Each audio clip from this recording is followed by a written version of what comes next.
Assalamualaikum warahmatullahi wabarakatuh. Selamat sore buat Tribuners dimanapun Anda berada.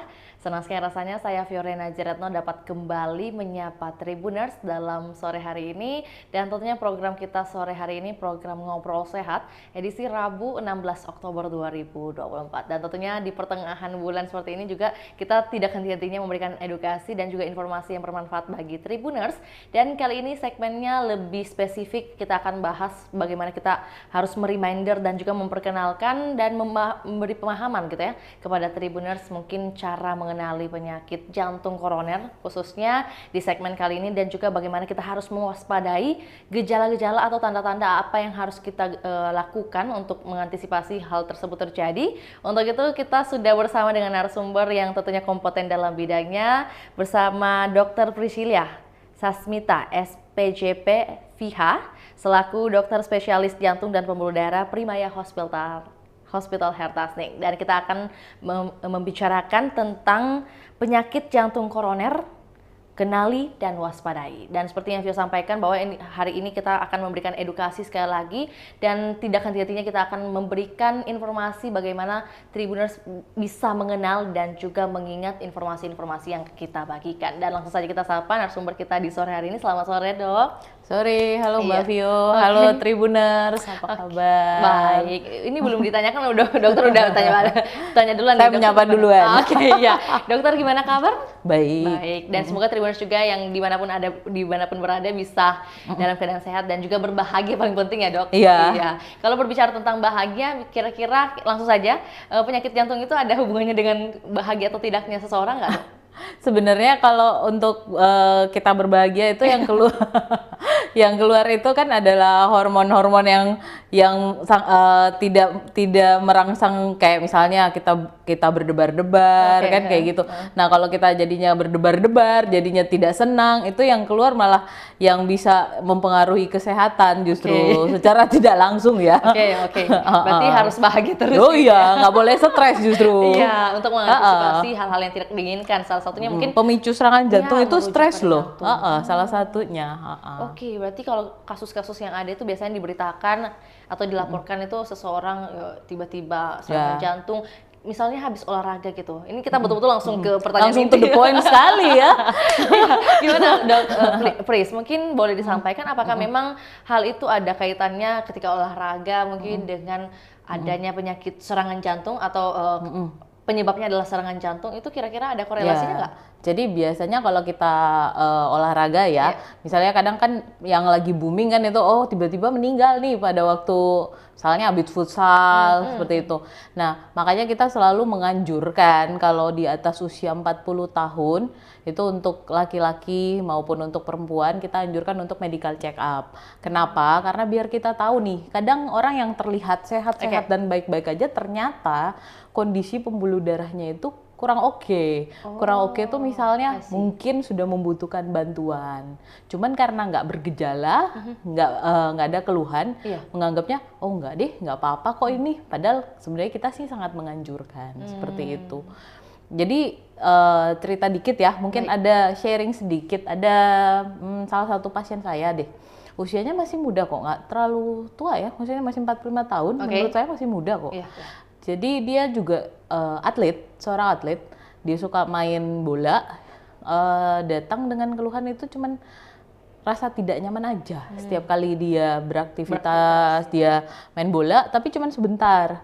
Nah, sewaktu-waktu dia tidak tahan lagi kan, dia datang, ini kok berasanya 2 hari ini terus-terus ya gitu. Terus pas dia rekam jantung, atau di EKG ya namanya, itu ternyata pembuluh darahnya tampak sepertinya ada penyempitan. Langsunglah kita refer dia untuk pemeriksaan lebih lanjut. Ternyata memang ada penyempitan dan sudah membutuhkan intervensi lanjut macam pemasangan ring seperti itu. Oh, I see. Iya, berarti hingga sampai ke arah sana nanti kita akan bahas lebih lanjut. Mungkin tapi sebelum itu, bagi Tribuners mungkin masih sedikit awam nih, Dok Pris, soal penyebutan gelar, itu kan SPJP gitu ya, dan juga ada VH-nya. Mungkin boleh diperkenalkan dulu oleh Dr. Pris, kira-kira seperti apa sih penjelasannya? Jadi sebenarnya ya ini juga sebenarnya ada lucu-lucunya sedikit ya. Sebenarnya kami itu namanya spesialis jantung dan pembuluh darah ya. VH itu gelar di belakang. Jadi yang paling kalau via sih biasanya jarang disebutkan ya, biasanya cuma sampai di SPJP. SPJP itu bahkan saya sering mengalami untuk pemanggilan secara formal aja, kadang ada yang nyebutnya jantung paru ya. Saya merasa sangat lucu itu. Oke. Itu ketika bertemu langsung atau seperti apa nih, Dok? Bertemu langsung, jadi jantung paru tuh kadang kan kalau dipanggil kan, misalnya kayak iya ini nanti untuk pemberian surat untuk dokter spesialis ini kan jantung paru. Hah? Jantung paru bingung ya saya, kalau di Makassar kan kita coto ya, jantung paru. Oh iya, oke itu lucu sih contohnya gitu ya, daging jantung paru. Tapi itu sering terjadi. Cuman kami di belakangnya tuh P itu pembuluh darah bukan paru. Karena paru ada sendiri spesialis paru gitu. Dan ini masih sering ditemukan di Kota Makassar. Sering banget. Di Kota Makassar. Di luar Kota Makassar juga ada beberapa. Jadi ini maksudnya edukasi juga, walaupun mungkin sebagian besar orang mungkin ada yang sudah tahu atau belum mengetahui. Dan kesempatan ini Dr. Pris itu menyampaikan bahwa SPJP itu adalah spesialis jantung dan pembuluh darah. Bukan jantung paru. Bukan jantung paru, karena memang ada spesialis paru sendiri. Nah, terus untuk VIHA-nya sendiri adalah mungkin dari itu Indonesian Heart Association. Jadi kayak perkumpulan jantung Indonesia gitu namanya itu VIHA. Jadi itu komunitas ya. gitu ya. Siap. Jadi memang edukasi atau mungkin informasi-informasi pemahamannya dokter ini udah sangat kompeten gitu ya. Tidak perlu diragukan lagi. Dan untuk transfer nih ilmu-ilmu dokter. Kira-kira bincang-bincang ya kan? Bincang-bincang gitu. Maksudnya untuk memberikan edukasi dan juga memberi pemahaman. Kira-kira pemahaman dasar itu mengenai jantung koroner itu. Koroner itu sebenarnya dari istilah apa sih, Dok? Maksudnya penjelasan dari term koroner itu sendiri menyasar kemana nih? Sebenarnya pembuluh darah koroner itu kita mengacu pada pembuluh darah jantung ya. Pembuluh darah jantung. Jadi kenapa kita membicarakan tentang pembuluh darah koroner? Karena ini makin belakang ini jadinya topiknya makin hangat. Soalnya makin banyak kan kejadian penyakit jantung. Namun yang harus saya singgung sedikit nih, agak di luar jalur, adalah penyakit jantung itu bukan cuman penyakit jantung koroner. Sama seperti gelarnya kami itu jantung dan pembuluh darah. Sebenarnya mencakup pembuluh darah juga, bukan cuman pembuluh darah jantung maksudnya itu. Jadi pembuluh darah bisa sampai ke kaki. Misalnya kan kadang ada yang kakinya sebelah nih misalnya terasa dingin, menghitam. Nah itu juga bagian kami salah satunya, termasuk maksudnya kami biasanya kerjasama dengan dokter bedah yang khusus bedah pembuluh darah gitu. Jadi itu cuman intermezzo aja. Kemudian untuk kembali ke koroner, nah itu adalah topik hangat ya, yang memang kadang-kadang kita masih beberapa orang tuh masih banyak yang denial. Kadang kalau datang ke rumah sakit kan, kayak kita periksa, kita cek, syukur-syukur kalau masih muda terus ternyata tidak ada, tapi masih muda dan tiba-tiba kita menemukan kelainan di rekam jantungnya, kadang ada denialnya. Nah itu yang denial nanti pas datang itu biasanya sudah agak gawat. Gitu. Jadi penolakan terlebih dahulu gitu ya, di mungkin pertemuan pertama, konseling pertama gitu ya. Kadang-kadang ada yang nggak menerima. Nah, kembali lagi ke pembuluh darah jantung. Nah, pembuluh darah jantung ini seringkali kita dapati seperti tadi, ada penyempitan tapi tidak bergejala. Kadang ada yang tidak bergejala. Kadang tergantung kegawatan penyempitannya itu seberapa gawat sih, seberapa persentasenya, seberapa parah gitu ya. Tapi kira-kira apa yang menjadi faktor utama dari adanya penyakit jantung ini? Sebenarnya itu kan orang nanya-nanya, Dok saya nggak gendut. Iya. Tuh kan banyak kan yang kayak banyak loh itu pertanyaan itu. Saya nggak gendut, saya nggak hipertensi kok, saya masih muda. Nah sebenarnya faktor resiko itu untuk terjadinya penyakit jantung koroner itu kita bagi dua. Ada yang memang kita bisa modifikasi, ada yang kita nggak bisa modifikasi. Yang kita bisa modif itu yang kayak yang orang-orang sudah pada tahu, kencing manis atau DM bahasa kerennya, hipertensi.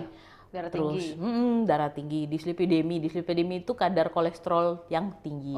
Kolesterolnya. Kadang kita di jantung ya, kadang ini kolesterol saya jelasin dikit. Kalau di kolesterol itu kadang kan yang orang tahu kolesterol total ya. Sebenarnya kita di jantung targetnya kami itu adalah LDL-nya. Karena LDL itu yang bisa menyebabkan terjadinya penumpukan plak di pembuluh darah. Nah, kemudian yang keempat itu selain ada dislipidemi, yang keempat itu bisa sedentary life. Sedentary life ya macam kayak work from home itu, kita kurang beraktivitas, kurang gerak ya, jadi banyakan duduk terus kan. Ya, yang terakhir dan harusnya jadi yang paling utama adalah merokok. smoker. Oke, oke. Yang di belakang layar, tolong, tolong sadar. Ya, jadi perokok itu sebenarnya yang kami temukan di klinik itu perokok itu justru dari 10 penderita jantung 9 diantaranya perokok loh, gitu. Jadi kalau kita paling banyak. Nah, yang tidak bisa kita modif yang tentu saja adalah usia. Semakin kita tua, semakin kaku pembuluh darahnya. Yang kedua, yang tidak bisa kita ubah adalah family history. Nah, kalau family history itu biasanya kan kita tidak bisa memutuskan mau lahir di mana kan. Ya, jadi kayak kadang kalau orang bilang, ih orang tua saya ada yang kena jantung gitu kan. Ya, tapi harus tanya dulu kena jantungnya di usia berapa. Itu yang kadang salah kaprah juga saya lurusin. Karena oh ya orang tua saya kena jantung pasti saya kena jantung. Enggak juga, belum Padahal tentu. udah tua mungkin ya. Ya, kalau kenanya di usia-usia 60, 70 itu nggak akan diwariskan. Kalau kenanya di usia-usia 40 tahun, 30 tahun, Ada itu yang peluang. kemungkinan bisa diwariskan tapi tidak 100% diwariskan. Gitu. Yang terakhir adalah jenis kelamin. Untuk perempuan-perempuan yang tanpa faktor resiko lain tapi masih belum menopause itu lebih rendah angka kejadian penyakit jantung koronernya jika dibandingkan dengan laki-laki karena hormon estrogen itu gunanya bagus untuk pembuluh darah, melindungi pembuluh darah biar jadi smooth, nggak gampang melekat plak, ya seperti itu. Oke. Jadi ini ada tadi beberapa poin mungkin yang bisa dipertanyakan lebih lanjut. Mungkin salah satunya adalah ketika para pasien mungkin yang datang ke dokter Priske secara khusus, kira-kira mereka biasanya datang di usia berapa sih? Paling muda. Paling muda ada 22 tahun. 22 tahun? Ada. Oke. Ada 22 tahun. Pasti kan diulik tuh apa bagaimana gaya hidupnya, bagaimana kesehariannya, kira-kira kasusnya kayak gimana, Dok? Jadi sebenarnya kayak gini, kalau kita di jantung itu seperti tadi saya bilang penyakit jantung itu bukan cuma penyakit jantung koroner aja. Jadi penyakit jantung itu kita punya pembagiannya juga. Kayak ada namanya pediatric cardiologist. Jadi memang kadang-kadang ada anak bayi juga gitu yang dibawa datang ke kami. Nah, namun kalau saya khususnya general cardiologist itu biasanya saya kalau menemukan kayak misalnya penyakit jantung bawaan biasanya saya refer ke teman kami, teman sejawat kami yang pediatric cardiologist. Jadi kalau mau dibilang paling muda memang bayi juga pernah ada. Tapi kalau maksud mbaknya dalam konteks penyakit jantung dewasa itu biasanya paling muda sih saya pernah dapat 22, ada juga pernah 18 tahun. Datangnya biasanya keluhannya macem-macem. Ada biasanya berdebar, biasanya nyeri dada gitu dan Sesak gitu ya? Sesak. Tapi rata-rata memang yang pas dibawa datang orang tuanya tuh akan mengatakan, dok bukan penyakit jantung koroner kah? Nah itu karena kurangnya pengetahuan mungkin dalam hal ini. Karena kan, dan yang kedua, karena yang paling ditakuti kan dan orang-orang dengar kan adalah serangan jantung nih. Nah itu, cuman kalau pada usia semuda itu biasanya tanpa faktor resiko lain biasanya tuh jarang sekali. Apalagi di usia 17-an, 20-an itu jarang sih, tidak pernah sih. Oke, berarti kasus yang dari 18 tahun itu adalah karena faktor karena dia faktor yang pertama itu kalau yang 18 itu biasanya paling sering anxiety. Anxiety. Jadi dia terus gitu ya? cemas gitu kan, cemas. Jadi dia berdebar-debar, terus kayak merasa selalu sakit dada. Tapi setelah kita evaluasi lebih lanjut, ternyata nggak ada kok kelainan. Jadi misalnya bisa karena macam-macam nih, jadi kecemasan memicu terjadinya tingkat stresnya tinggi, asam lambung meningkat, gitu, rasa kayak tidak nyaman dadanya, gitu-gitu. Kalau konsumsi kopi misalnya kira-kira ada pengaruhnya nggak? Nah, konsumsi kopi itu bikin berdebar.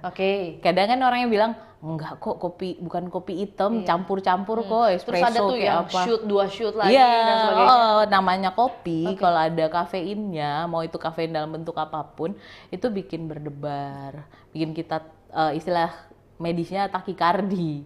Jadi bikin beduk-beduk kayak kalau pasiennya biasa gambarin kayak naik kuda kayak duduk-duduk kayak gitu bergemuruh. Apalagi kalau pada orang kurus dia benar-benar ketakutan karena dinding dadanya akan mengikuti denyut jantungnya.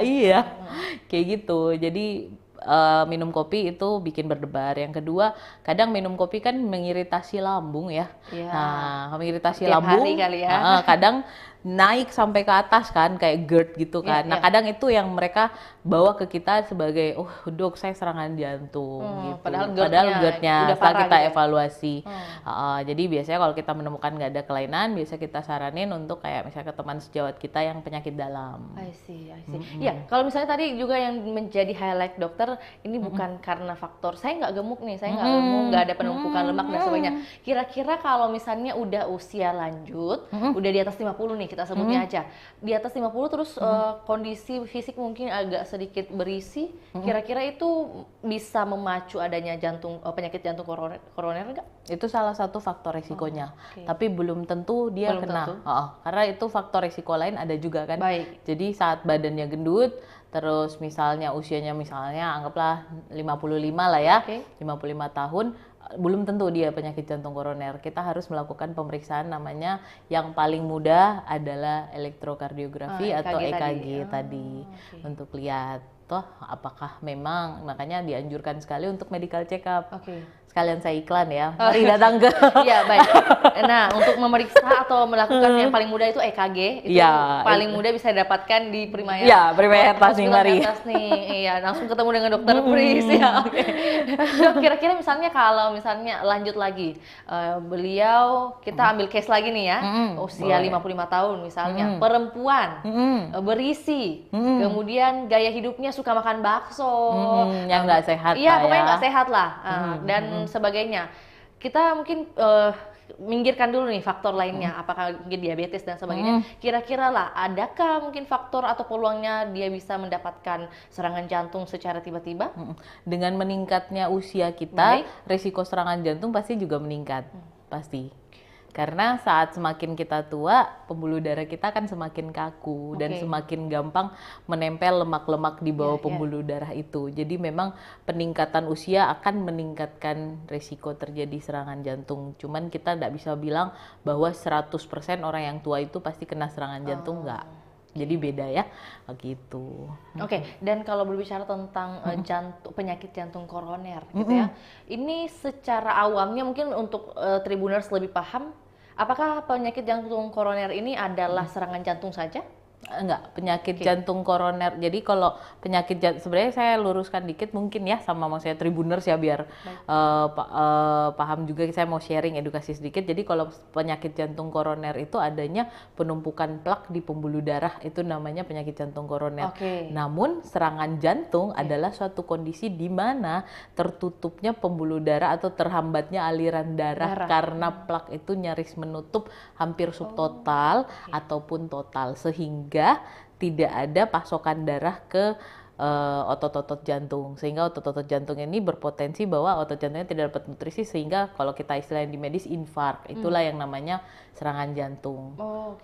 Iya, berarti mungkin serangan jantung ini termasuk dalam penyakit jantung koroner. Tapi penyakit jantung koroner belum tentu serangan jantung. Belum tentu akan ke serangan jantung. Belum tentu akan ke serangan jantung. Jadi makanya pada biasanya tuh pasien kan datang ke kita, oh nyeri dada. Ternyata kita melakukan pemeriksaan kayak kateterisasi ya, biasanya kalau kita udah menemukan kelainan di EKG-nya, terus sampai pada akhirnya kita skip, kita sampai pada pemeriksaan ini kateterisasi, itu kita lihat biasanya ada yang penyempitannya udah 3, tapi belum serangan jantung, gitu. Paham kan? Paham. Jadi mungkin ada ada tanda kutip step gitu. Bukan step sih, apa ya istilahnya? Kan ini ketika tadi yang dijelaskan oleh dokter, diperiksanya udah ada 3 yang tertutup, menyempit. Tapi belum serangan jantung. Berarti ada peluang ke serangan jantung? Pasti. Kalau sudah 3 pembuluh darahnya nutup, tinggal tunggu sebentar lagi dia akan nutup total. Nah kalau nutup total itu namanya serangan jantung. I see. Jadi kadang memang kalau sudah 3 tuh biasanya ada keterbatasan kita untuk, misalkan kadang-kadang orang bilang kan kateterisasi pasti dipasang ring, nggak selalu. Kalau kateterisasi itu adalah kita mau lihat nih pembuluh darahnya di dalam. Jadi untuk lihat pembuluh darah itu sebenarnya 2 cara. Oke. Kan orang bilangnya biasanya kateterisasi apa sih itu bela-bela dada gitu. Kagak. Kateterisasi itu 2 untuk lihat pembuluh darah, untuk lihat pembuluh darah itu 2, CT scan atau kateterisasi. Kalau CT scan kan lebih familiar ya, orang lebih enggak takut. Nah, yang kedua kateterisasi. Kateterisasi itu sebenarnya paling banyak tuh melalui pergelangan tangan. Kecuali kalau kita menemukan masalah baru pindah ke paha atau di sini tapi dari luar juga. Dari luar, nggak ada bela-bela dada. Jadi kalau kateterisasi itu kita lihat nih, oh penyempitannya di mana nih? Di mana berapa persen masih bisa nggak dipasang ring? Atau kalau misalnya kayak itu tadi 3 terus sudah kena pembuluh darah yang utama, biasanya kita lebih refer untuk pasang bypass, untuk bypass ataupun intervensi lanjutnya di Wahidin atau di kalau di sini ya, di pusat jantung terpadu Wahidin gitu. Tapi untuk lebih spesifik atau mungkin dasar itu bisa melakukan pemeriksaan di Primaya gitu ya. Nanti kasus sulit baru kita ini. Jadi kalau di Primaya itu menjual sedikit ya. Kalau di Primaya itu kita sudah bisa melakukan pemeriksaan EKG bisa. Treadmill kami punya sama echo. Echo ini kadang orang echo itu apa sih? Echo itu sebenarnya nama beken dari USG jantung. I see. Kirain USG jantung. USG jantung itu semua bisa kok kami lakukan di Primaya. Sama yang satu kita bisa CT scan loh di sana. Tadi kan saya singgung salah satunya adalah CT scan. CT scan itu kita bisa lakukan di Primaya hair plasting. Jadi untuk melihat pembuluh darah kita lihat nih, oh di mana sih penyempitannya sebenarnya? Berapa persen? Masih cukupkah dengan obat? Karena kalau penyempitannya lebih dari 50% biasanya obat-obatan itu mengalami keterbatasan. Harus dibantu dengan cincin kah?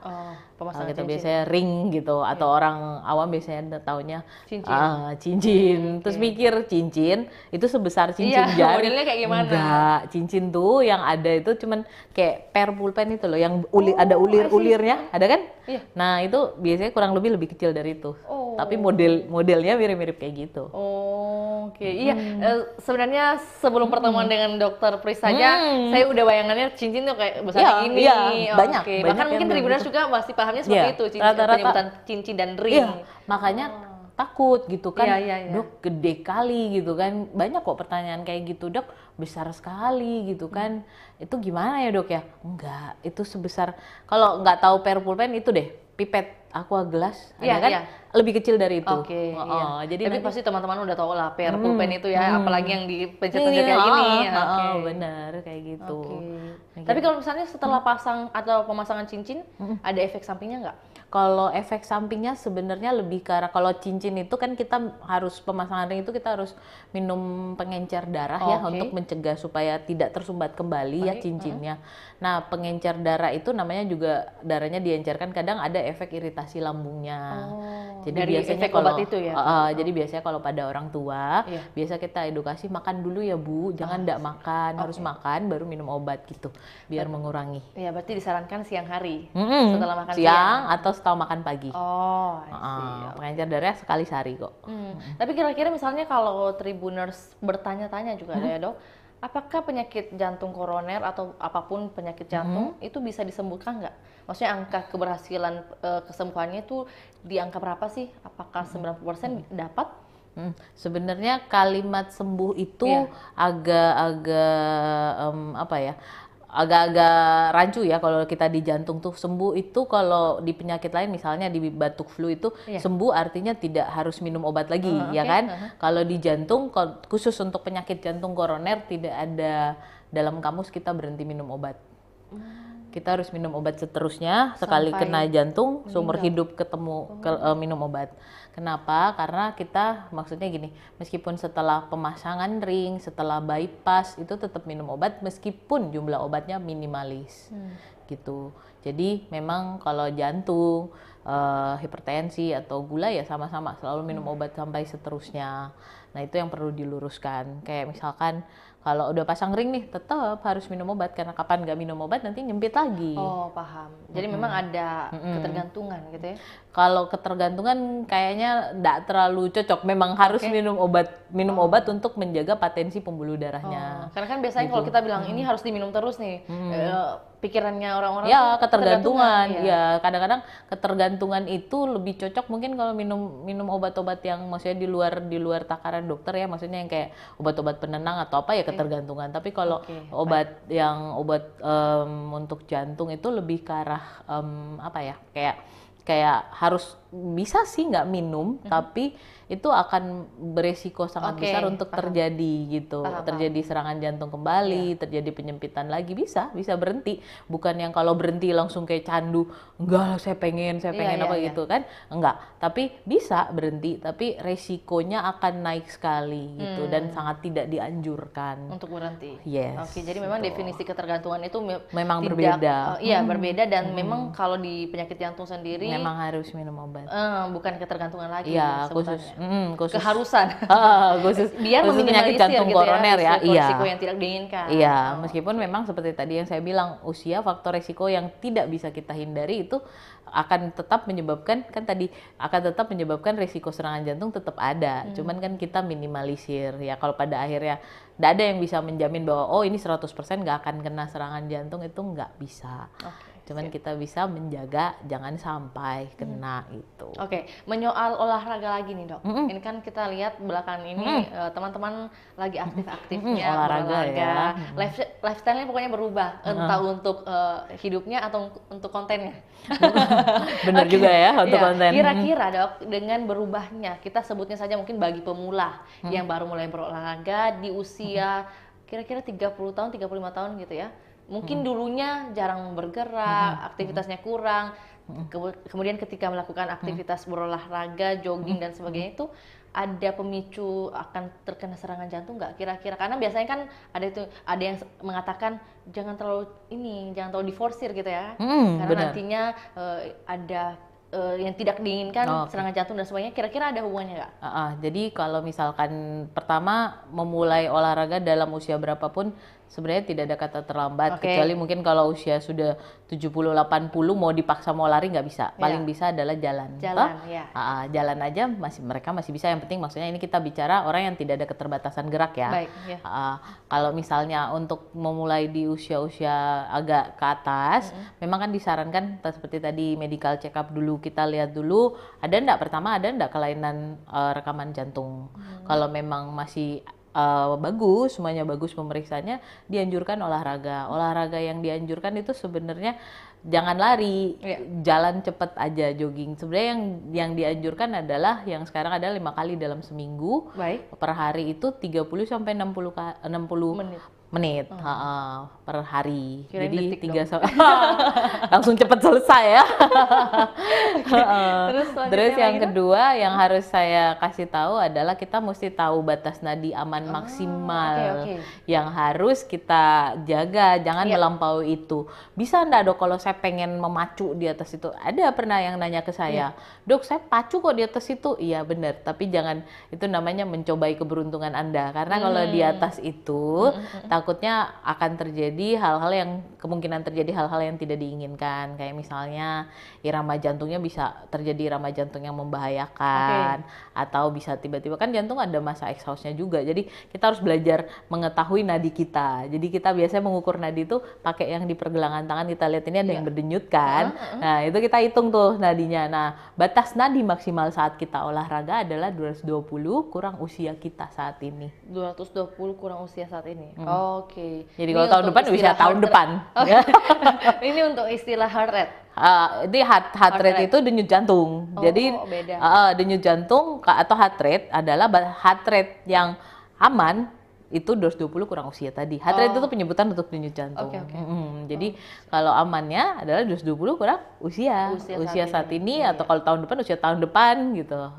Jadi itu amannya. Bisa sih dipacu lebih dari itu, tapi saya pernah dapat pasien yang pernah seperti itu. Jadi dia memacu lebih dari itu, tapi mulai muncul tuh gejalanya kayak, duh kenapa mulai nggak nyaman, berdebarnya nggak mau berhenti gitu. Iya kan saya udah bilang, terus dia datang sama saya mengaku dosa gitu kayak, duh ini mulai nyeri dada nih. Kenapa? Iya saya pernah memang memacu itu selama setengah jaman apa 1 jam dia paksa gitu. Abis itu dia bener-bener berdebar-debar sampai 3 hari apa 5 hari gitu. Jadi nggak nyaman dadanya gitu. Jangan, aku bilang kan, jangan lagi, iya dok maaf dok gitu. Saya namanya katanya, saya nggak ngerti ya. Mungkin dia suka olahraga, memang suka olahraga. Jadi pada waktu dia berolahraga itu dia merasa maksudnya kayak masih bisa nih, masih bisa ya gitu. Adrenalinnya ningkat terus gitu.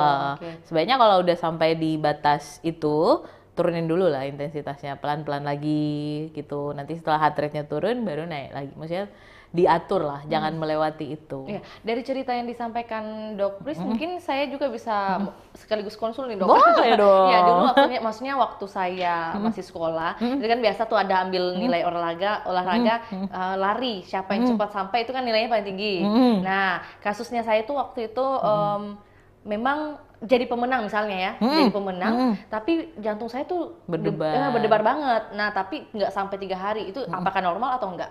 Sebenarnya kalau kita aktivitas lebih, even pun kita cuman makan, mandi, itu memang denyut jantung kita lebih naik dibanding denyut jantung pada waktu kita baring, duduk, itu memang pasti lebih meningkat. Nah kalau kita lari, memang kan kadang kita pacukan gitu, memang wajarnya adalah naik heart rate-nya. Justru ada penyakit lagi kalau misalnya kita udah lari terus ternyata loh kok heart rate-nya nggak naik-naik. Nah itu nggak boleh. Dipertanyakan juga. Itu ada penyakitnya juga gitu. Berarti termasuk aman. Aman. Dengan case seperti itu. Aman. Oh iya. Siapa tahu juga di luar sana Tribuners juga bertanya nih.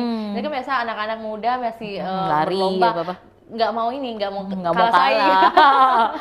Yang penting nggak ada gejala ikutan lain, kayak misalkan hampir pingsan, kayak dok saya blackout nih, pandangannya tiba-tiba gelap kayak mau jatuh, jangan kayak gitu. Jadi kalau blackout, nah ini juga kadang-kadang kita rasakan kayak kenapa ya tiba-tiba pas misalnya gini deh, lagi ngobrol sama Mbak Vio, saya tiba-tiba ngeblank gitu, terdiam beberapa detik terus baru nyambung lagi.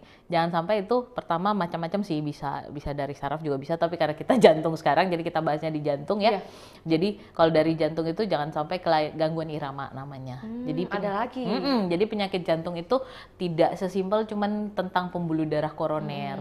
Jadi pembuluh darah koroner itu kenapa dia beken, karena sering terjadi dan sering maksudnya booming kan, banyak pasiennya, jadi lebih terkenal. Sebenarnya ada penyakit jantung lain, kayak misalnya penyakit jantung bawaan, kayak penyakit jantung katup, terus kayak misalkan penyakit jantung gangguan irama, yang kayak gitu tuh berbagai macam juga istilah-istilah, tapi memang yang kalau sering paling banyak ditemui atau didengar gitu adalah penyakit jantung koroner. Betul. Dan kalau untuk mewaspadai hal tersebut, kira-kira langkah-langkah preventif, apakah mungkin dimulai dari jaga pola makan atau seperti apa? Iya, jadi sebenarnya itu, kalau yang pertama untuk kita waspadai adalah kalau sudah usianya misalnya di atas 40, disarankan untuk melakukan medical check up. Sebenarnya untuk medical check up pun ini perlu saya benerin juga ya. Kadang orang datang ke kami tuh dengan bawa hasil medical check up. Dok, ini saya udah medical check up. Oke, terus yang diperiksa adalah pemeriksaan lab macam darah rutin, gula darah. Oke, maksudnya ini memeriksa memang faktor resikonya. Cuman kalau memang biasanya saya jelasin kalau misalkan memang tujuannya buat melihat kondisi jantungnya, biasanya kita sarankan untuk pemeriksaan EKG, karena EKG adalah pemeriksaan paling gampang untuk melihat kondisi jantung dari luar lah ya. Kita nggak bicara pembuluh darahnya langsung ke dalam ya. Jadi EKG kita lihat nih, oh ini kondisinya seperti ini. Ada nggak gambaran misalnya kayak gangguan irama, ada nggak gambaran kayak ada nggak kira-kira curiga penyempitan gitu-gitu. Nah kalau untuk medical check up EKG atau EKG plus treadmill gitu. Jadi pertama waspadanya kita memang medical check up, memang kalau memang nggak ada gejala ya. Kalau misalkan merasakan adanya gejala, itu kita harus lebih hati-hati lagi. Misalnya kayak gejalanya itu biasanya kalau penyakit jantung koroner tuh rasanya nyeri dada kiri. Biasanya tuh kayak rasa tertindih, kayak tertekan benda berat. Jadi kayak ada benda berat ditaruh di atas dada kita gitu. Jadi kayak kayak susah napas gitu. Jadi Ini even lagi berdiri atau duduk seperti itu ya? biasanya lebih banyak kalau aktivitas. Oh. Saat beraktivitas itu tiba-tiba dadanya terasa berat. Itu gejala-gejala yang paling umum untuk penyakit jantung koroner. Nah, kalau sudah ada seperti itu, jangan didiemin, jangan ditunda-tunda. Sebaiknya nggak ada masalah untuk kita cek. Lebih bagus kalau prinsipnya kita tuh lebih bagus over curiga gitu daripada enggak. Tapi kita juga harus lihat kalau misalkan masih usia misalnya belia 15, jangan pikirannya ke penyakit jantung koroner, jangan pikirannya ke yang lain dulu gitu. Karena seperti tadi kayak kalau usia masih muda, pembuluh darahnya masih kita asumsinya ya masih bagus, kecuali misalnya kayak usia belia tapi ternyata gemuk, terus ada maksudnya kayak Genetik juga. DM genetik, toh itu ada faktor resiko lain ya. Maksud saya ini dalam hal kalau orang yang maksudnya muda belia tapi tidak ada faktor resiko lain, jangan memikirkan itu. Jadi cara kita mewaspadai ada begitu ada keluhan, ada gejala, sebaiknya memeriksakan diri ke dokter gitu. Jangan ditunda-tunda karena penyakit jantung koroner atau penyempitan pembuluh darah itu bahaya sekali kalau kita tunda-tunda. Tapi sekarang ini kira-kira anak-anak muda, generasi muda, apakah ada peluangnya juga besar untuk mendapatkan penyakit jantung? Iya, karena kalau gini, jadi sebenarnya kalau yang sekarang saya lihat sih banyak kan yang merokok ya. Perokok. Kita kembali ke perokok nih. Kita kembali. Yang di belakang senyum-senyum tuh. Oke, Dok, misalnya kan ini kan udah banyak juga varian, bukan hanya rokok, tapi ada juga vape. Kita sebutnya lagi tuh ya, ada varian baru vape, kemudian ada produk baru yang katanya Rokok elektrik rokok lah ya. elektrik, ya tidak ada bahan kimianya yang terlalu berlebihan dan sebagainya. Kira-kira seperti apa penjelasannya? Justru kalau rokok elektrik itu ada bahan kimianya kan, karena kan yang dibakar kan, gitu. Jadi yang dibakar itu tetap aja, mau itu rokok elektrik, mau itu rokok konvensional, semuanya ada efeknya di pembuluh darah. Kandungannya bisa membuat pembuluh darah itu kaku. Kekakuan pembuluh darah itu memancing untuk tertumpuknya lemak di bawah pembuluh darah atau kita sebut plak. Plak, ya. Plak di bawah pembuluh darah. Plak inilah yang menyebabkan pembuluh darah menyempit, jadi aliran darah jadi tidak lancar. Nah itu akumulasi, mungkin kalau baru 1-2 hari merokok itu nggak akan secepat itu. Tapi kalau misalnya udah dari muda merokok, terus kayak kadang lucu ya pasiennya datang, "Dok, iya dok, saya dulu merokok, tapi udah berhenti kok dok." "Oh ya, udah berhenti berapa lama?" 1 bulan. Itu kayak, baru 1 bulan? Tahun, iya, gitu ya. padahal merokoknya 5 tahun. Nah rokok itu kalau kita baru berhenti 1 bulan itu efeknya masih ada. Masih 1-2 tahunan tuh masih dirasa di pembuluh darah gitu. Jadi kayak kadang juga bilang, "Ya dok, udah berhenti 1 minggu." Oh my god. Oh iya, oke. Saya hargai itu. Iya. Saya hargai usahanya. Saya hargai usahanya. Biar nggak nggak diomelin gitu ya. "Iya dok, saya udah berhenti 1 minggu." "Hah? Oh ya, oke." gitu. Nah kira-kira kalau seperti itu, misalnya anak muda yang datang, Dok, ketika konsulnya saya udah berhenti nih 1 minggu atau 1 bulan, nantinya dikasih obat atau hanya ada konseling saja atau kayak gimana? Kadang kita ini kan, kalau tergantung anak mudanya datang, kita dapetin ada masalah atau tidak gitu kan. Ada masalah atau tidak. Kalau misalnya asumsinya nggak ada masalah ya, cuman kayak kecemasan si anak muda aja, misalnya kita sudah lakukan pemeriksaan dan ternyata hasilnya masih normal, kita edukasi konseling untuk hentikan rokok. Sebenarnya generasi muda itu kita nggak boleh ngejudging ya, kalau Gen Z ya namanya, kita nggak boleh ngejudging, kita cuman memberitahu bahwa ini tidak bagus nih untuk pembuluh darahnya, nanti kamu akan merasa gini. Jadi kita ceritain ke mereka efeknya, ceritain ke mereka apa yang bisa terjadi nih. Pokoknya jangan ditakut-takutin. Jangan ditakut-takutin, jangan juga saya termasuk tipe yang saya nggak suka langsung pokoknya harus sekarang berhenti merokok gitu. Karena malah datangnya dia akan merokok lagi. Atau nggak mau datang datang lagi. Jadi kita harus kasih tahu bahwa sebaiknya, jadi pasien yang saya dapetin merokok pun saya nggak bilang pokoknya sekarang harus berhenti, enggak. Saya bilang, saya tahu orang kalau sudah merokok lama itu pasti mau berhentinya tuh pasti susah. Jadi ya kalau bisa Pak kurangin terus nanti berhenti ya gitu. Nah dengan begitu mereka lebih enak nerimanya. Oke dokter, kalau kita bilangnya oh berhenti ya sama sekali, pasti jawabannya dok merokok nggak merokok saya mati juga. Pernah itu ada saya dengar kayak gitu, cuman nggak sama saya, cuman pernah saya dengar kayak gitu, merokok nggak merokok saya mati juga, jadi mending saya merokok gitu. Iya, Jadi jangan ngomong kayak beda. gitu. Jadi pendekatannya memang beda ya, Beda, antara beda. generasi Z, milenial dan boomers gitu ya. Boomer. Apalagi kalau berbicara tentang Gen Z mungkin kalau dikasih tahu dengan cara yang agak kritik langsung ya, kritik harus gini-gini juga, itu biasanya langsung butuh healing dok. Oke, dok please itu hanya intermezzo dok. Kira-kira seberapa besar saat ini pemahaman masyarakat khususnya di Makassar, Sulawesi Selatan mungkin terkait pemahaman mengenai jantung atau penyakit jantung nih? Sebenarnya kalau saya nilai-nilai Iya. kadang-kadang ada justru yang suka, kan kadang ada yang sosial media sekarang udah terekspos ya, udah terbuka dengan lebar-lebar, bisa akses dari mana aja. Cuman yang kadang agak saya sayangkan kadang salah informasi. Kadang kesalahan informasi itu atau ditakut-takutin misalnya. Kadang kan gitu, tetangga sebelah rumah lah, mau teman-teman dari circle mana lah gitu kan, kadang ih iya dok saya ditakut-takutin tuh temanku katanya.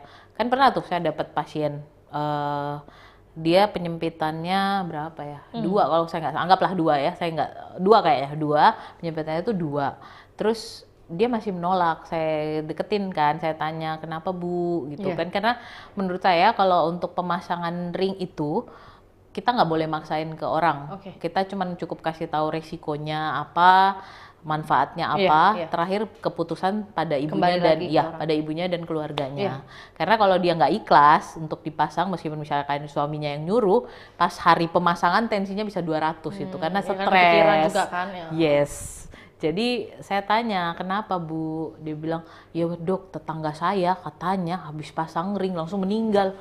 Halah, nggak kayak gitu gitu. Jadi saya deketin, saya tanya-tanyain, jadi baru dia bilang, iya saya ditakut-takutin katanya begitu pasang ring langsung mati. Ya enggak lah, maksudnya jangan mendengarkan, ya jangan mendengarkan hal-hal yang maksudnya yang negatif tanpa dikonfirmasi dulu dan menjadikan itu sebagai kayak acuan gitu, jangan. Jadi kadang sudah banyak sih, ada beberapa juga yang mulai well educated terhadap kesehatan jantung kan, terus tapi masih banyak juga yang memang tersesat dengan informasi-informasi yang disajikan. Kadang kayak kalau nggak salah tuh sempat beberapa tahun lalu itu yang ada tusuk-tusuk jari deh kalau nggak salah. Katanya kalau serangan jantung jarinya ditusuk aja 5-5-nya. Halamak, itu udah sakit jantung, berdarah pula lah jarinya, itu nggak boleh, itu mitos itu. Hoax ya. Oh, itu hoax itu. Jadi namanya serangan jantung gini deh, pengertiannya serangan jantung seperti tadi yang saya bilang itu adalah penyempitan di pembuluh darahnya, di jantung, di dalam, jauh banget di dalam. Nah kalau kita bener kan, jadi bisa kepikiran. Jadi kadang saya suka edukasi seperti itu ke pasien saya. Coba deh gini, saya nggak mau bilang bener salah, saya ajak adiknya mikir deh gitu. Saya biasanya bilang kayak gitu. Coba jantung kita tuh di dalam ya, jauh di dalam. Tanganmu di sini, kamu tusuk yang di sini, gimana bisa membuka sumbatan di dalam? Menurutmu bener atau enggak? Dia baru mikir, oh iya ya apa hubungannya ya dok ya? Iya itu. Gitu. Oke, berarti sampai saat ini cara-cara tersebut masih ada di banyak. Ada yang pernah tanya, ada yang pernah nanya, dok itu betul nggak dok? Oh iya, itu harus dijelaskan gitu. Jadi mungkin secara singkat juga dok Pris udah sampaikan di sini bahwa mungkin metode seperti itu tidak benar. Tidak benar. Malah kekeliruan itu muncul lah di tengah-tengah masyarakat gitu ya. Muncul. Oke. Dan kira-kira tadi kalau berbicara tentang persentase untuk edukasi di Kota Makassar? Wah, kalau untuk persentasenya mungkin berapa ya? Masih kecil ya? Masih kecil sih. Karena kadang-kadang ada yang saya dapetin, sudah nih bagus nih pengetahuannya, tapi kadang ada yang tetap harus diluruskan lagi. Karena per case-case itu, per orang itu berbeda. Karena kadang ada yang misalnya membutuhkan pasang ring. Kadang ada yang tanya loh, dok itu dia penyempitannya banyak juga, kok saya disuruh operasi sana disuruh pasang ring gitu. Itu beda kondisinya. Tanya dulu, ya penyempitannya dia berapa? Oh, dia misalnya 2 dok, saya 3, beda 1 doang kan dok gitu. Kok dia bisa ini, maksudnya apa? Pasang ring. Dia bisa pasang ring, saya enggak. Ya dia masih bisa, masih layak untuk pemasangan ring. Atau misalkan dia 2 sama-sama 2 tapi ini sudah di pembuluh darah yang krusial yang memang tidak bisa untuk pemasangan ring. Jadi Ya, memang iya pasti harusnya satu diperiksa gitu ya? case by case. Oh, Jadi memang kadang ada yang nanya kayak gitu, iya dok saya tahu ini gini, tapi kok dia bisa gitu Oke. kayak memang pemahamannya mulai naik sih, cuman ya belum bisa saya sebut tinggi ya, maksudnya karena memang ada hal-hal yang masih perlu kita luruskan di masyarakat gitu. Makanya penting sekali untuk edukasi seperti ini. Saya malah senang sekali gitu untuk edukasi begini supaya banyak masyarakat di luar sana lebih aware lagi, lebih istilahnya lebih paham lagi lah bahwa sebenarnya kateterisasi, penyakit jantung koroner, dan maksudnya kayak kalau oke lah bypass orang takut ya karena memang operasi besar oke lah, tapi kayak pemeriksaan jantung itu tidak semenakutkan yang orang-orang pikirkan kok. Bukan kita nggak main belah-belah dada kok gitu. Itu nanti, itu tahap berikutnya. Kalau pemeriksaan nggak ada pakai belah-belah dada. Mungkin opini orang sih ketika berhadapan dengan dokter jantung, iya itu kan berarti dia mau mempertanyakan soal hidupnya, keberlanjutan hidupnya gitu mungkin dok. Ini mungkin yang harus juga diperbaiki gitu ya, maksudnya stigma atau pemikiran seperti ini, mindset seperti ini harus diubah gitu. Bahkan ketika tidak bergejala saja seseorang bisa mendapat penyakit jantung gitu, apalagi yang sudah bergejala seperti tadi, contohnya ada nyeri dada, kemudian mungkin sesak-sesak, Jadi ada juga malah yang belakangan ini tuh saya pernah dapat banyak sih sebenarnya, tapi yang mungkin ini karena banyak cerita nih, Dok Pris kayaknya banyak cerita. Sebelum kita ke closing statement, Vio mau tanyakan juga untuk Tribuners ketahui kira-kira mungkin dengan banyaknya pasien yang sudah diperiksa, adakah mungkin kisah-kisah mungkin atau peristiwa, cerita-cerita, kasus-kasus dari pasien yang bisa dibagikan yang paling berkesan nih dari dokter? Waktu dulu deh, waktu saya belum spesialis jantung, waktu itu saya tahap akhir mau lulus, mau selesai, kita ada stase kan di luar rumah sakit kan, biasanya dikirim ke luar rumah sakit. Waktu itu di luar, saya nggak usah sebutkan di mana. Saya dapetin pasien usia 28 tahun laki-laki, cukup muda. 28 tahun, perokok berat, 2 bungkus per hari. Saya juga agak kaget. Dia serangan jantung. Pertama dilapor dari IGD kan, pasien masuk dari IGD kan, datang dengan nyeri dada. Pertama saya sendiri pun agak, sebelum saya melihat EKG-nya saya agak tidak percaya bahwa dia serangan jantung. Jadi pas dilapor, oh ya nyeri dada, ya udahlah saya lihat sendiri. Berarti kelihatan normal? Enggak, dia datang ke UGD, dilapor dari dokter UGD waktu itu malam kan, jadi yang dia masuk lewat UGD diterima sama dokter UGD kami, terus dilaporkanlah sesuai dengan penyakitnya kan. Nah ini dilapor ke jantung karena nyeri dada. Terus karena saya nggak percaya, saya datang sendiri di malam-malam itu. Saya datang sendiri, saya lihat, saya cek, wah ternyata memang serangan jantung di usia semuda itu. Terus dia sendiri pun tidak percaya, dia bilang saya itu cuman habis dia habis main futsal katanya, terus dia pergi makan daging. Intinya kayak kita di Makassar tuh kayak coto lah begitu, cotonya versi mereka gitu kan. Habis makan daging gitu, terus dia cuma duduk-duduk, terus rasa berat banget dadanya. Dia pikir kekenyangan nih, karena banyak makan jadi kekenyangan kan kayak. Tapi kok makin lama kayak sampai keringat dingin. Dia bilang nggak pernah rasa seperti ini. Jadi dia ke UGD lah. Pas ke UGD itu pun dia begitu dapat obat dia langsung mau pulang karena dia merasa dirinya tuh nggak sakit sama sekali.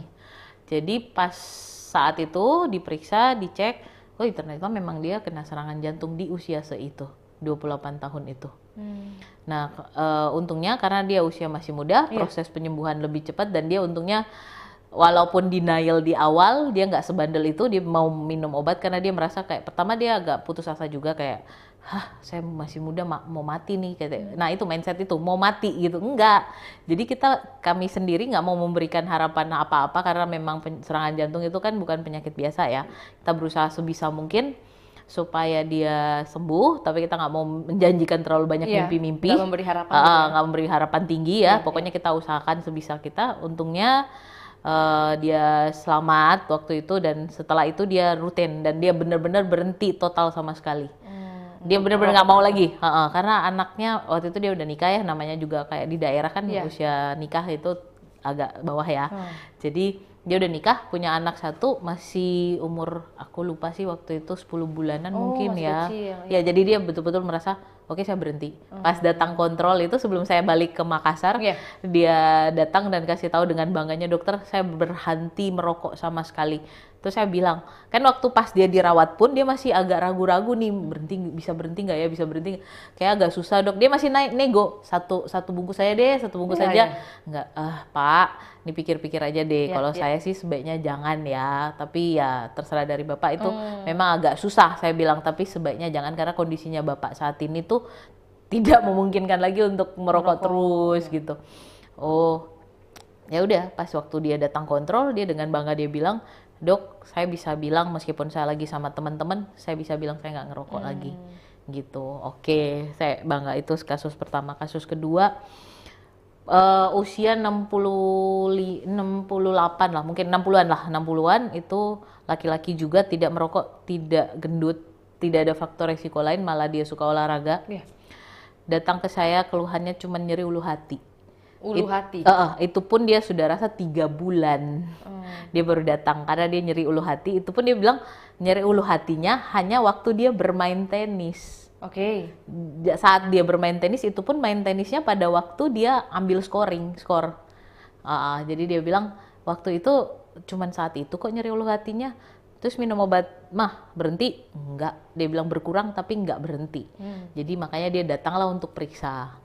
Kebetulan si bapak ini cukup beradah, dia datang memeriksakan diri, terus dicek EKG, direkam jantung, ternyata ada tanda-tanda penyempitan pembuluh darah. Itu dia sempat denial karena dia orang yang cukup berada, jadi dia sempat pergi ke luar negeri.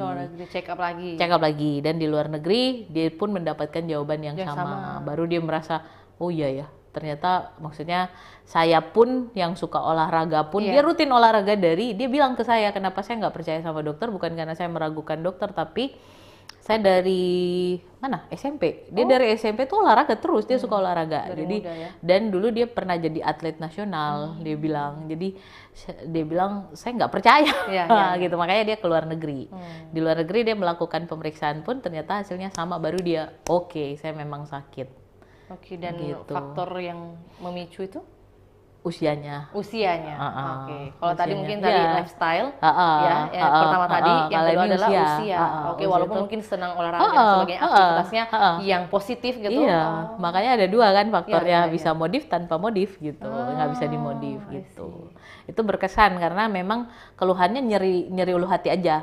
Bahkan saya pun saat mendengar nyeri ulu hati aja, terus posturnya itu bukan postur gendut, postur apa. Dia bawa sama saya tuh hasil pemeriksaannya itu bagus semua, kolesterolnya bagus. Fit juga dilihatnya. Fit sekali, nggak ada lemak sama sekali di tubuhnya tuh, nggak ada sama sekali. Jadi dia fit. Even saya pun sempat sebelum saya periksa EKG-nya, sempat saya cuma berpikir mungkin ini cuma nyeri ulu hati aja gitu. Nanti saya lihat dulu EKG-nya.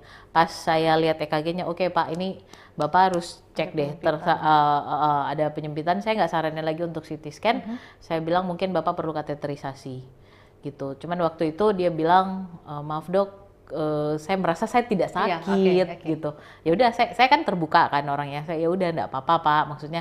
Tapi saya harap minum obat ya. Ternyata dia belum mau, dia keluar negeri langsung gitu. Jadi dari cerita-cerita atau kisah-kisah yang dibagikan oleh Dok Pris ini, rata-rata memang orang-orang akan denial terlebih dahulu. Iya, apalagi kalau dia sehat toh, nggak ada keluhan toh. Kalau memang ada keluhan justru overthinking. Tapi kalau nggak ada keluhan, overthinking pemicu juga. Ya kan? Pemicu kecemasan kan, kayak tadi yang pertama.